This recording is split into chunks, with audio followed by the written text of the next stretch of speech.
చేస్తాను. ఫేజ్ 2 కింద పాడేరు, మార్కాపూర్, పులివెందుల, ఆదోని మరియు మదనపల్లిలో నిర్మించిన నూతన వైద్య కళాశాలలో 24-25 విద్యా సంవత్సరంకు సంబంధించి 100 సీట్లతో మొదటి సంవత్సరం ఎంబీబీఎస్ కోర్సును ప్రారంభించడానికి అనుమతి కోరుతూ చేసిన ప్రతిపాదన కూడా కేబినెట్ ఆమోదించిందని చెప్పేసి మనం చేస్తాం. నేషనల్ మెడికల్ కమిషన్ నూతన నిబంధనల అవసరాలకు అనుగుణంగా నిర్ణయం తీసుకోవడం జరిగింది. ఈ సందర్భంగా గుజరాత్ లో ఉన్న పీపీపీ మోడల్ను అధ్యయనం చేయాల్సిందిగా కూడా ముఖ్యమంత్రి గారు సంబంధిత శాఖ అధికారులని, మంత్రి గారిని కూడా ఆదేశించడం జరిగిందని చెప్పేసి మనం చేస్తాను.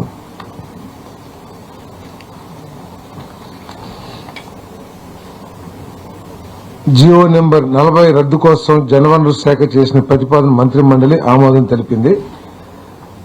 11/5/23 నాడు జారీ చేసిన జియో నెంబర్ 40 ప్రకారం నంద్యాల జిల్లా సున్నిపెంట గ్రామ పంచాయతీకి కేటాయించిన 280.74 ఎకరాల భూమిని రద్దు చేస్తూ ఆ భూమిని తిరిగి నీటిపారుదల శాఖకు బదలాయించే ప్రతిపాదనను రాష్ట్ర మంత్రి మండలి ఆమోదం చేసింది.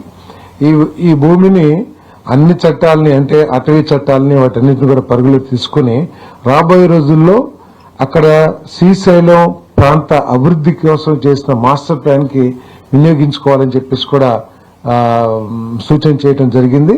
ఎందుకంటే ఒక మాస్టర్ ప్లాన్ ఇప్పటికే శ్రీశైలం దేవాలయాన్ని అభివృద్ధి చేయాలనే ఉద్దేశంతో మాస్టర్ ప్లాన్ ఇప్పటికే తయారు చేయడం జరిగింది. దీన్ని ఈ భూమిని కూడా వాడుకుని దాన్ని అభివృద్ధి చేయడం కోసం ఈ నిర్ణయం తీసుకోవడం జరిగిందని చెప్పేసి మనం చేస్తాం. ఇది సున్నిపేట పంచాయతీకి ఇవ్వడం జరిగింది, గ్రామ పంచాయతీకి.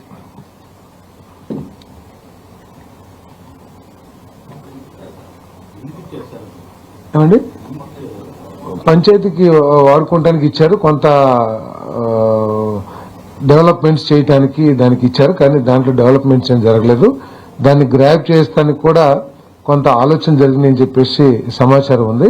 అక్కడ భూమి కూడా, ఎందుకంటే ఫారెస్ట్, ఇంకో సైడు వాటర్ ఉంది కాబట్టి ఉన్న భూమిని వినియోగించుకుని శ్రీశైలం దేవస్థాన పరిధిని పెంచడమే కాకుండా బాగా అభివృద్ధి చేయాలి. ఎందుకంటే ఆ దేవస్థానానికి ఉన్న ప్రాసెసింగ్ కానివ్వండి, ప్రజల నమ్మకం కానివ్వండి, ఆ దేవస్థానాన్ని అభివృద్ధి చేయడానికి వినియోగించుకోవాలని చెప్పేసి నిర్ణయం తీసుకున్నారు. మరి 2014-19 మరియు 2019-24 మధ్య ఎక్సైజ్ పాలసీలు మరియు వే ఫార్వర్డ్ మదింపు కోసం మంత్రి మండలిలో చర్చ జరిగింది. 2014-19తో పోలిస్తే ప్రస్తుత పాలసీ ఫ్రేమ్వర్క్ లోపభూయిష్టంగా, పారదర్శకంగా లేకుండా ఉండటం, అంతేకాకుండా పర్యవేక్షణలో కూడా అనేక విఫలమైన పునర్నిర్మాణం, నేరాలు మరియు ఆదాయ నష్టాలు పెరుగుదలకు దారితీశాయి. రానున్న నెల రోజుల్లో ఎక్సైజ్ శాఖను మెరుగైన పర్యవేక్షణ మరియు నియంత్రణకై ఏకీకృత పరిపాలన విధానం కిందకు తెచ్చేందుకు ఎక్సైజ్ శాఖను పునర్నిర్మించేందుకు ప్రతిపాదించడం జరిగింది.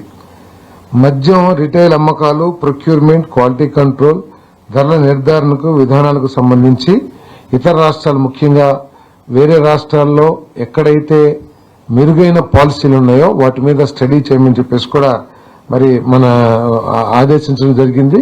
దానికి సంబంధించి అధికారులందరూ కూడా వివిధ రాష్ట్రాల్లో పర్యటించి ఏ రాష్ట్రంలో అయితే మెరుగైన పాలసీ ఉందో ఆ పాలసీని అడాప్ట్ చేయాలని చెప్పేసి కూడా ఆలోచన చేయడం జరిగింది. అంతేకాకుండా గత ప్రభుత్వం చేసిన సరఫరా చేసిన బ్రాండ్స్ కానివ్వండి, వాటన్నిటి మూలంగా ప్రజల ఆరోగ్యం దెబ్బతిందని, అదే లివర్, కిడ్నీస్ ఇవన్నీ కూడా దెబ్బతిన్నాయని చెప్పేసి కొన్ని సర్వేస్ కానివ్వండి, మరి కొన్ని స్టడీస్ కానివ్వండి చాలా క్లియర్ గా తెలియజేస్తా ఉన్నాయి.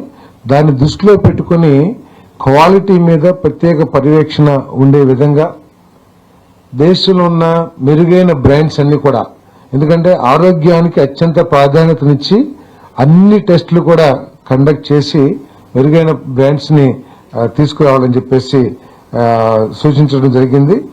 మరి సెప్టెంబర్ 5-24 నాటికి ఆమోదం ప్రక్రియను పూర్తి చేసి 1 అక్టోబర్ 2024 నుండి కొత్త మద్యం విధానం అమల్లోకి వస్తుందని చెప్పేసి మనం చేస్తాం. కొత్తగా అమల్లోకి రానున్న నూతన మద్యం విధానంలో రాష్ట్రంలోకి అక్రమ మద్యం రవాణా, గంజాయి, నాన్ డ్యూటీ పెయిడ్ మద్యం ప్రవేశించకుండా కట్టుదిట్టమైన చర్యలు తీసుకోవడం జరుగుతుంది. అంతేకాక అల్పాదాయ వర్గాల వారికి అందుబాటు ధరలకు నాణ్యమైన మద్యాన్ని అందుబాటులో ఉండేందుకు అవకాశం కలిగించే విధంగా పాలసీ ఉండబోతుందని చెప్పేసి కూడా మనం చేస్తాను.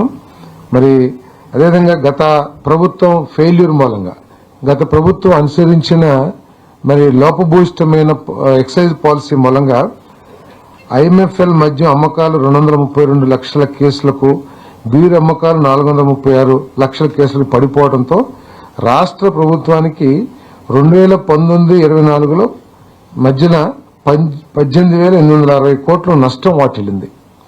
అంటే కేసెస్ తగ్గినాయి కాదు. ఇక్కడ ఏంటంటే ఇతర రాష్ట్రాల నుంచి మద్యం మన రాష్ట్రంలోకి రావటం మూలంగా, ఎందుకంటే సరైన బ్రాండ్లు కానివ్వండి లేదా అత్యధిక రేట్లకి ఒకప్పుడు 60 రూపాయలు 70 రూపాయలు ఉన్న చీప్ లిక్కర్ ని ఈ 2019-24 మధ్యలో 120 నుంచి 200 రూపాయలకి అమ్మటం మూలంగా బయట నుంచి పక్కన మన బార్డర్ స్టేట్స్ ఏదైతే ఉన్నాయో తెలంగాణ కానివ్వండి లేదా కర్ణాటక కానివ్వండి తమిళనాడు కానివ్వండి అక్కడి నుంచి ఎక్కువగా నాన్ డ్యూటీ పెయిడ్ లిక్కర్ అవన్నీ రావటం మూలంగా మనకు దాదాపు 18,860 కోట్లు నష్టం వాటిల్ని చెప్పేసి మనం చేస్తాము.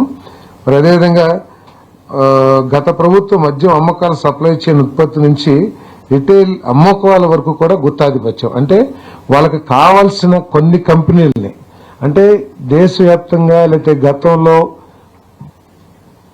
అమల్లో ఉన్న బ్రాండ్స్ అన్నింటినీ కూడా వాటికి ఏదో ఒక విధంగా నష్టం కలిగించి మార్కెట్ నుంచి మన రాష్ట్ర ప్రభుత్వం మార్కెట్ నుంచి బయటికి పంపించేసి వాళ్ళకి కావాల్సిన కొన్ని బ్రాండ్లు మాత్రమే మార్కెట్ చేసి స్వార్థంతో ప్రజలకి నష్టం చేయటమే కాకుండా రాష్ట్ర ప్రభుత్వానికి కూడా నష్టం చేశారని చెప్పేసి మనం చేస్తాను. నాణ్యత లేని మద్య అమ్మకాలతో లక్షలాది మంది ప్రజల ఆరోగ్యం ప్రతికూల ప్రభావం చూపించింది. వీటన్నిటిని కరెక్ట్ చేస్తూ పేదవాడి లక్ష్యంగా చేసుకుని, అంటే వారి ఆరోగ్యం దెబ్బతినుకోకుండా పేదవాడి ఆర్థిక పరిస్థితిని దృష్టిలో పెట్టుకుని ఒక మంచి పాలసీ తీసుకురావాలని చెప్పేసి ప్రభుత్వం ఆలోచన చేస్తుంది. 1వ తారీఖు 1 అక్టోబర్ 2024 నుంచి కొత్త పాలసీ అమల్లోకి రాబోతుందని చెప్పేసి మనం చేస్తాం.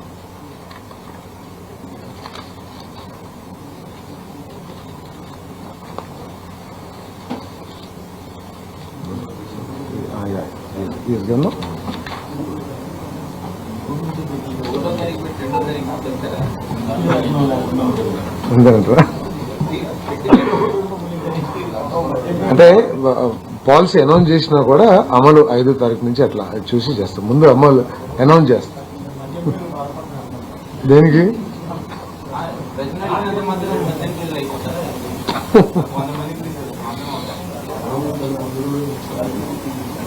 ఇప్పుడు ల్యాండ్స్ కు సంబంధించి మీ అందరు చూస్తూనే ఉన్నారు.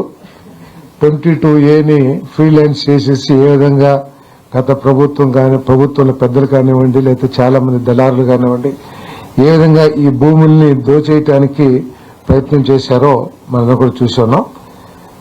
ఇప్పటికే 22.95 కోట్ల రూపాయల ఖర్చుతో 21.86 లక్షల భూ హక్కు సర్వే పత్రాల స్థానంలో ప్రభుత్వ ముద్ర, అంటే ఇంతకుముందు జగన్మోహన్ రెడ్డి గారి ఫోటో పిచ్చితో కానివ్వండి ఏదైనా కానివ్వండి ఆయన ఆస్తి అన్నట్లు ఆయన ఫోటో వేసి ఏదైతే ఇచ్చారో వాటిని రీప్లేస్ చేస్తూ ప్రభుత్వ ముద్ర, అదేవిధంగా QR కోడ్తో కూడిన కొత్త పట్టాదారు పాస్ పుస్తకాలు అందజేయాలని చెప్పేసి కేబినెట్ నిర్ణయం తీసుకుంది. రెవెన్యూ శాఖకు సంబంధించి 22A నిషేధ జాబితాకు సంబంధించి ఫిర్యాదు సంఖ్యలో పెరుగుతున్న నేపథ్యంలో త్వరలోనే రెవెన్యూ గ్రామ సభలు నిర్వహించాలని ముఖ్యమంత్రి కేబినెట్ కు సూచించారు. రాబోయే 3 నెలల కాలంలో గ్రామ సభలు అయ్యేంత వరకు, ఎందుకంటే రెవెన్యూ రికార్డ్స్ లో చాలా మ్యానిపులేషన్ జరిగినాయి అని చెప్పేసి పేదవాళ్ల భూ హక్కుల్ని కాపాడటం కోసం వచ్చిన కంప్లైంట్స్ ను దృష్టిలో పెట్టుకుని రిజిస్ట్రేషన్స్ అన్ని కూడా వెరిఫై చేయాలని చెప్పేసి చాలా మంది ఏం చేశారంటే అధికారుల్ని కూడా తీసుకున్నాం లేదా రకరకాల అన్ని చేసి రెవెన్యూ రికార్డ్స్ ని మ్యానిపులేట్ చేశారు. వీటన్నిటిని వెరిఫికేషన్ చేసే వరకు కూడా 3 నెలలు రిజిస్ట్రేషన్ ఆపేయాలని చెప్పేసి కూడా నిర్ణయం తీసుకోవడం జరిగిందని చెప్పేసి మనం చేస్తాను నేను. మరి అంతేకాకుండా ఈ మ్యానిపులేషన్స్ ని, ల్యాండ్ గ్రాబింగ్స్ ని, వీటన్నిటిని కూడా బయట పెట్టాలని జిల్లా మన రెవెన్యూకు సంబంధించిన ఉన్నతాధికారుల్ని జిల్లాలు పర్యటించి వీటికి పాల్పడిన వ్యక్తులు ఎంతటి స్థాయి వాళ్ళైనా సరే కఠినంగా శిక్షించాలని చెప్పేసి కూడా ముఖ్యమంత్రి గారు సూచన చేయడం జరిగింది. మరి జిల్లా మన రెవెన్యూ అధికారులందరూ కూడా జిల్లాలు పర్యటించి వీటన్నిటిని కూడా వెలికి తీస్తానికి తయారు చేస్తారని చెప్పేసి కూడా మనం చేస్తాను.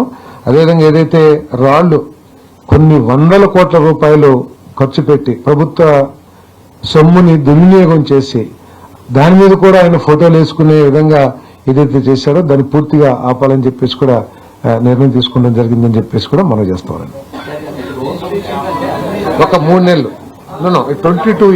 22A సంబంధించి ఏదైతే ఉన్నాయో చాలా కంప్లైంట్స్ వస్తా ఉన్నాయి. చాలా మంది బెదిరించి తీసుకున్నారని, లేకపోతే రికార్డ్స్ ని మ్యానిపులేట్ చేయడం కానివ్వండి.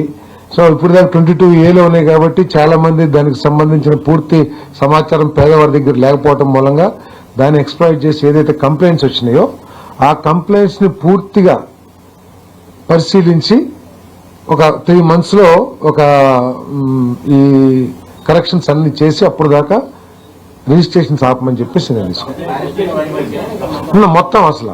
మొత్తం 22Aలో ఏం జరిగింది,